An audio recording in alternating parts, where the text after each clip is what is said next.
Hi food lovers, மீண்டும் உங்கள் அத்தனை பேரையும் லக்ஷ் போஜனாவிலே சந்திப்பதிலே மகிழ்ச்சி. நீங்கள் என்ன கேட்டிங்கன்னா, பிசி பேலே பாத். இந்த பிசி பேலா பாத் வந்து செய்ய போகிறோம். இந்த பிசி பேலா பாத்தை பற்றி நான் ப்ராசஸ் ஆரம்பித்து செஞ்சுட்டு இருக்கும்போதே சில விஷயங்கள் உங்களோட நான் ஷேர் பண்ணிக்கணும்னு ஆசைப்பட்றேன். வாங்க டைரெக்டாக டிஷ்ஷுக்கு போயிடலாம்.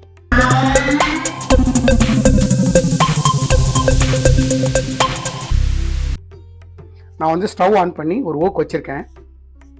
நான் வந்து முதல்ல இந்த பிசி பேலா பாத்துக்கு சில பொருட்களை போட்டு ட்ரை ரோஸ்ட் பண்ண போகிறேன். அது வந்து ஒரு மசாலா ரெடி பண்ண போகிறோம், நம்ம ட்ரை மசாலா. அந்த மசாலா வச்சு தான் நம்ம இதை செய்ய போகிறோம். அதனால் ஸ்டவ் ஆன் பண்ணி ஓக் வச்சுருக்கேன். ஓக் சுரட்டும் நல்லா. நான் வந்து 1.5 டேபிள் ஸ்பூன் கடலைப்பருப்பு,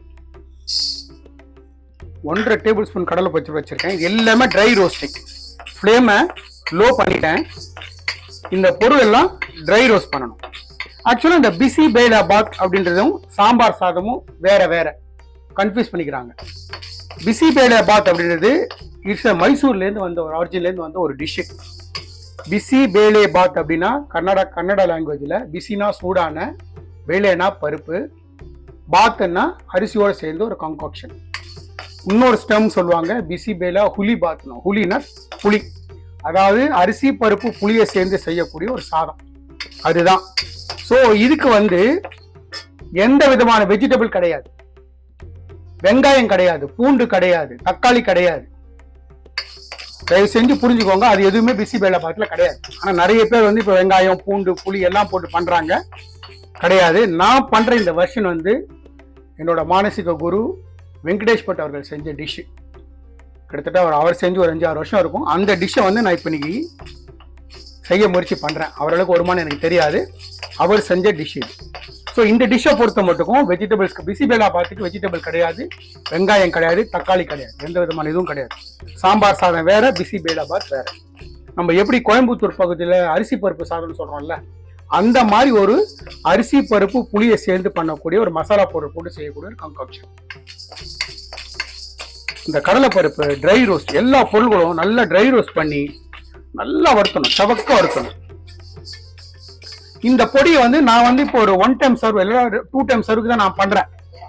நீங்க வந்து இந்த பொடியை நிறைய அரைச்சு வச்சிருந்தீங்கன்னா 6 மாசம் வரைக்கும் ஃப்ரிட்ஜில் வச்சு யூஸ் பண்ணலாம். வெறும் சாதமும் பருப்பையும் வேக வச்சுட்டு புளித்தண்ணியை விட்டு இந்த பொடியை போட்டு எடுத்தீங்கன்னா சாதம் ரெடி. ஆஃபீஸ்க்கு வரதுக்கு ரொம்ப ஈஸியா இருக்கும். ஆஃபீஸில் போய் ஒரு சிப்ஸ் பாக்கெட்டோ இல்லை பக்கோடா வாங்கினா சரியா போச்சு. இந்த கடலைப்பருப்பு நல்ல செவக்க வறுபடும். பிகினர்ஸுக்கு சொல்றேன், இந்த மாதிரி பருப்புலாம் நீங்க நல்லா வறுக்கும் போது, ட்ரை ரோஸ்ட் பண்ணும்போது நல்ல ஒரு அரோமா வரும். அந்த ஸ்டேஜ் தாண்டி வறுக்கணும். இந்த டிஷ்ஷோட ஸ்பெஷாலிட்டியே இந்த பவுடர் தான். அதனால ஸ்லோவா இந்த பவுடரை மட்டும் நல்லா ப்ரிப்பேர் பண்ணி, எல்லா இன்கிரியன்ஸும் ஸ்லோ ஃப்ளேம்ல வறுத்து ப்ரிப்பேர் பண்ணி. நம்மளோட கடலைப்பருப்பு பார்த்தீங்கன்னா நல்ல செவக்க வறுத்துட்டோம். அங்கங்க சில பருப்புல டார்க் ஸ்பாட் வர ஆரம்பிக்குது. இந்த ஸ்டேஜ் வரைக்கும் நல்லா வறுத்துருங்க. வறுத்துட்டு இதை வந்து ஒரு பிளேட்டுக்கு மாற்றிடுங்க. அதே 1.5 டேபிள் ஸ்பூன் உளுத்தம்பருப்பு. இந்த உளுத்தம்பருப்பும் நல்லா செவக்க வறுத்துருங்க. நம்மளோட உளுத்தம்பருப்பும் நல்ல செவக்க வறுபட்டு எடுத்து அந்த கடலை பருப்போட இதையும் சேர்த்துறேன். அதே 1.5 டேபிள் ஸ்பூன் கசகசா. அடுப்பு சூடா இருக்கு, டக்குன்னு வறுபட்டுரும், பாப் அவுட் ஆகும், சீக்கிரம் வறுபட்டுரும். ரொம்ப செவக்க வறுத்துட்டீங்கன்னா கசப்பு தன்மை வந்துடும். பக்கத்துல இருந்து கரெக்டா பார்த்து எடுத்துருங்க.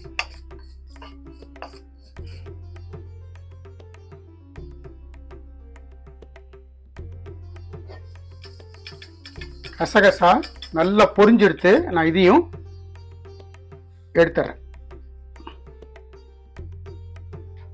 கொஞ்சமா வெந்தயம், ஒரு பிஞ்ச் வெந்தயம், ஒரு 1/2 டேபிள் ஸ்பூன் ஜீரகம். நான் வந்து பிரிஞ்சி இலை ஒரே ஒரு இலையை கட் பண்ணி வச்சிருக்கேன். ஒரு சின்ன துண்டு பட்டை, ஒரு 4 லவங்கம். இந்த டிஷ்ஷுக்கு ஏலக்காய் கிடையாது. ஏலக்காய் போட்டீங்கன்னா மசாலா ஸ்மெல் வந்துடும். ஸோ ஏலக்காய் போடக்கூடாது.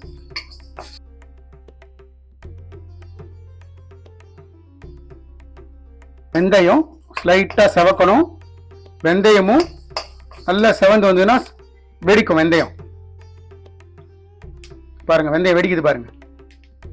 ஸோ இந்த ஸ்டேஜில் இதையும் எடுத்துருங்க. வெந்தயம் வெடிக்க ஆரம்பிச்சுட்டு எடுத்துருங்க. நான் தனியா 2 டேபிள் ஸ்பூன் எடுத்துருக்கேன்.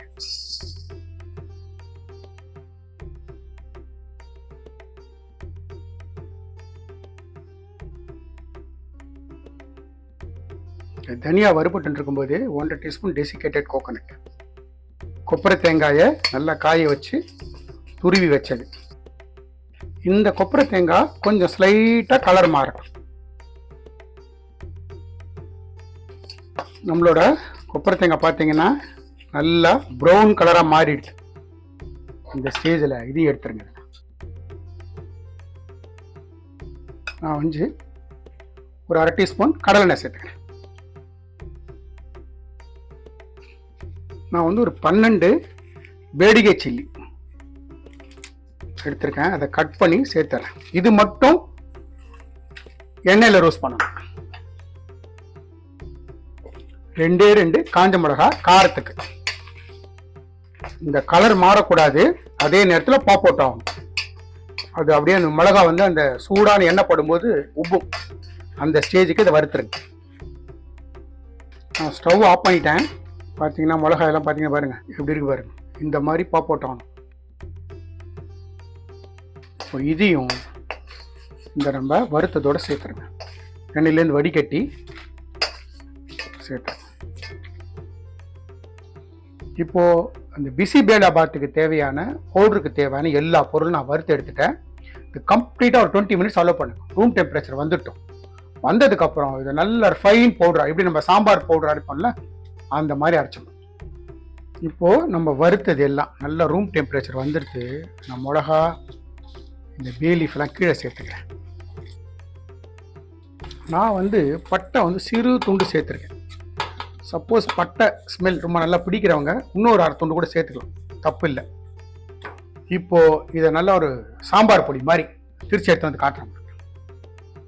அரைக்கிறதுக்கு முன்னாடி இதில் 1/2 டீஸ்பூன் மஞ்சத்தூள், நான் பெருங்காயத்தூள் வச்சுருக்கேன்.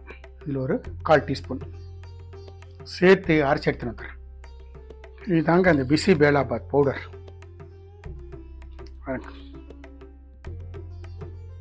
நான் போட்ட குவான்டிட்டிக்கு எவ்வளோ பவுடர் வந்திருக்கு பாருங்கள். இது வந்து டெஃபினட்டாக நீங்கள் ஒரு வாட்டி நான் வந்து இப்போ நான் செய்ய போகிற சாதம் வந்து 50 கிராம் அரிசியும் 50 கிராம் பருப்பும் எடுத்திருக்கேன். அதுக்கு நான் வந்து ஒரு 3 டீஸ்பூன் இந்த பொடி சேர்த்துப்பேன். அந்த கணக்கு பார்த்தீங்கன்னா ஒரு 4 வாட்டி நம்ம இந்த பவுடர் வந்து யூஸ் பண்ண முடியும். பிசிபேலாபாத் இந்த இதை வந்து ஏர் கண்டெய்னரில் போட்டு மூடி நீங்கள் சீல் பண்ணி உள்ளே வச்சுட்டிங்கன்னா ஃப்ரிட்ஜில் 6 மாதம் யூஸ் பண்ணலாம். கொப்பரை தேங்காய் சேர்த்ததுனால 3 மாதம் யூஸ் பண்ணலாம். நீங்கள் அந்த கொப்பரை தேங்காய் சேர்க்காமல் அரைச்சிங்கன்னா 6 மாதம் யூஸ் பண்ணலாம். நான் ப்ரிப்ரேஷனாக அரிசியும் பருப்பும் ஒரு 50 கிராம் துவரம்பருப்பு, 50 கிராம் பச்சரிசி நல்லா ஒரு 3 தண்ணி விட்டு ஒரு கப்புக்கு 3 தண்ணி விட்டு இந்த மாதிரி வேக வச்சு வச்சுட்டுருக்கேன். பாருங்கள், இந்த மாதிரி அரிசி பருப்பி வேக வச்சு வச்சுட்டுருக்கேன். இது மட்டும் நீங்கள் இதுதான் உங்களுக்கு டைம். இது ரெடி பண்ணிட்டீங்கன்னா நான் அரைச்ச பொடியை போட்டு புளி தண்ணி விட்டு ஒரு கொதி விட்டு எடுத்துடலாம். பிசிபேலாபாத் தயார். வாங்க இப்போ இந்த பிசிபேலாபாத்தை ஃபினிஷ் பண்ணி எடுப்போம். நான் மறுபடியும் நம்ம அந்த வறுத்த அதே ஓக் வைக்கிறேன். ஒரு 1/2 டீஸ்பூன் கடலெண்ணெய், இந்த ஸ்பூன் ஒரு ஸ்பூன் நெய். ஃப்ளேமை ஸ்லோ பண்ணியிருக்கேன். நம்ம விட்ட எண்ணெய் நெய் சுட்டு எடுத்து நான் ஒரு 1/4 டீஸ்பூன் கடுகு சேர்த்தேன். கடுகு பொரியட்டும். கடுகு பொரியுது. ஒரு 1/4 டீஸ்பூன் ஜீரகம், கொஞ்சமாக முந்திரி பருப்பு. ஆப்ஷன், முந்திரி பருப்பு வேணுங்க போட்டுங்க, இல்லைன்னா வேண்டாம். கருவேப்பிலை. நான் திக்காக கரைச்ச புளி தண்ணி வச்சுருக்கேன். இது வந்து ஒரு 15 கிராம் இருக்கும். இன்னொரு 10 கிராம் புளித்தண்ணி விட்டுட்டு இந்த புளித்தண்ணியில் கொஞ்சமாக மஞ்சத்தூள், கொஞ்சமாக பெருங்காய பொடி, கொஞ்சமாக வெல்லம், போட்டுட்டு ஒரு 1.5 டம்ளர் தண்ணி வெந்நீர் நான் சேர்க்குறேன். இப்போ இந்த டிஷ்ஷுக்கு தேவையான சால்ட் நான் இதில் ஒரு 3/4 ஸ்பூன் போட்டுக்கிறேன். டேஸ்ட்டு பார்த்துட்டு என்னென்னு சேர்த்துப்போம். இந்த ஸ்டேஜில் இந்த மிக்ஸி அலம்பி ஒரு 1/4 டம்ளர் தண்ணி. இப்போ இது நல்லா பச்சை வாசனை போய் நல்லா அந்த புளியோட பச்சை வாசனை போய் நல்லா ஒரு கொதி வரட்டும். இப்போ நம்மளோட புளித்தண்ணி நல்லா கொதி வருது. இந்த ஸ்டேஜில் நம்மளோட சாதத்தை நல்லா குழசலாக மசிச்சிருக்கு. மசிச்ச சாதத்தை சேர்த்துருங்க.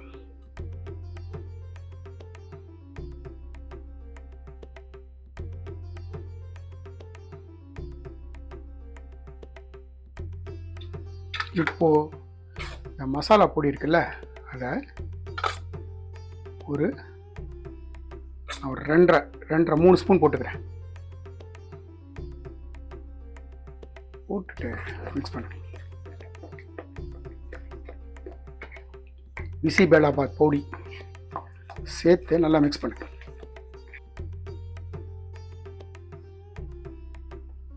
ஒரு 1/4 டம்ளர் தண்ணி சேர்த்துக்கிறேன்.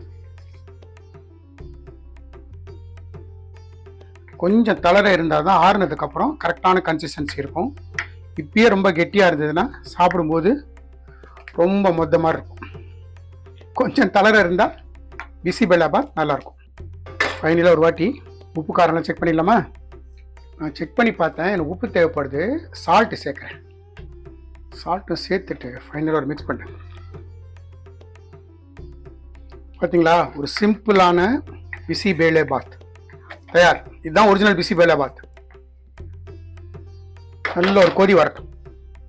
பாரம்பரியமான முறையில் நம்ம செஞ்ச ஒரு பிசிபேலாபாத் தயார். ஃபினிஷ் பண்ணும்போது ஃபியூ ட்ராப்ஸ் ஆஃப் கீ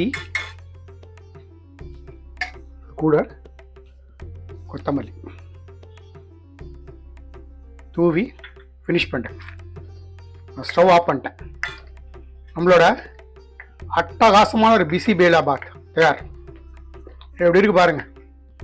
வெறும் நீங்கள் வீக் டேஸில் சாதம் வடிச்சிங்கன்னா போதும், இந்த பொடியை போட்டு கலந்து எடுத்துகிட்டு போயிட்டே இருக்கலாம்.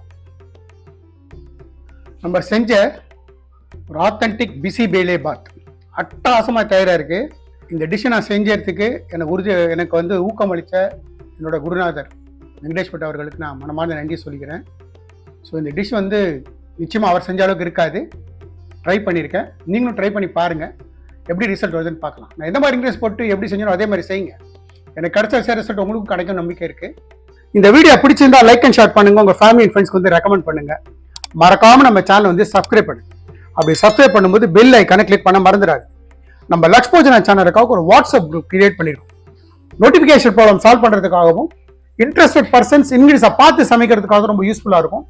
இன்ட்ரெஸ்டட் பர்சன்ஸ் டிஸ்கிரிப்ஷன் பாக்ஸில் வந்து லிங்க் இருக்குது, ஜாயின் பண்ணிக்கோங்க. தேங்க்ஸ் ஃபார் வாட்சிங் my all videos. Lakshman signing off from Lakshpojana.